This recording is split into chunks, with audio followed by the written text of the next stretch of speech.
साईं मजा सदाए सहरा थरी आवाज़ मिठी रो नदीम जुमानिया मुखातिब गोठ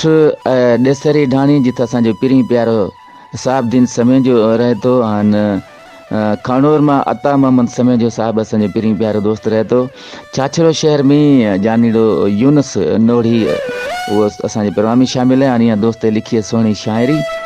अव लिखियो साईं मजा कईंदा खुशी जहिड़ो खोराक कोन्हे गणती जहिड़ो को बि मर्ज़ कोन्हे ज़िंदगी रे सफ़र में माण्हू ख़ुशि तॾहिं रहे थो जॾहिं प्यार मोहबत मिले थी। सचा न सुठा माण्हू मिलनि था वफ़ादार माण्हू कई न मिलनि था बाक़ी बेवफ़ा माण्हू हाणे बाज़ार भरे पई। अल्लाह रो शुक्र है असां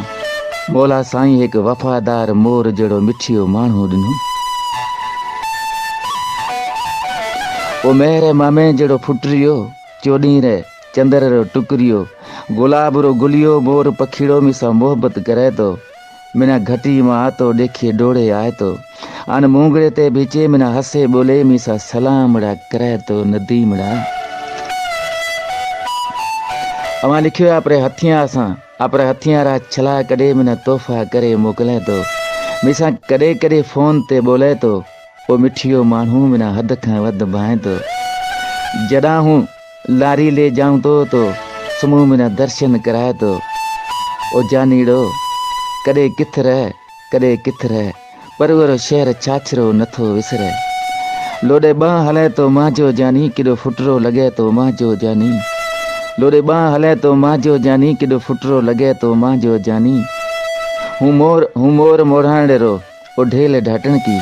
हूं मोर मोराणेरो ओ ढेल ढाटण की मैं वटि डोड़े पुॼे तो मांजो जानी लोॾे बांह हले तो मांजो जानी केॾो फुटरो लॻे तो मांजो जानी ऐं मांजो साह उहे जानी रेमी ऐं मांजो साह उहे जानी रेमी मूंखां कुझु न मंगे तो मांजो जानी केॾो फुटरो लॻे तो मांजो जानी। साईं मांजा असांजा प्यारा अहिड़ा रूरा रिश्ता ॻंढिजे ॻिया आहिनि जेको कॾहिं बि टुटे कोन्हे सघी। मुंहिंजी ज़िंदगी अक्सर सफ़र में गुज़रे थी पर जॾहिं बि जानीड़ो मिना यादि आए तो त दिलि रोए पए थी। बसि अला करे असांजा मोर माण्हू कॾहिं बि ॾुखियो ॾेई न ॾकी ए मुंहिंजी दुआ आहे दिलि सां पिरी जे पसंदि लाइ मुंहिंजूं दगनि में दीदूं चंड ॾिठे सभु को करे मुंहिंजूं तो ॾिठे ईंदूं मियल दिलनि जूं उमेदूं पसंदि सां पूरियूं थियनि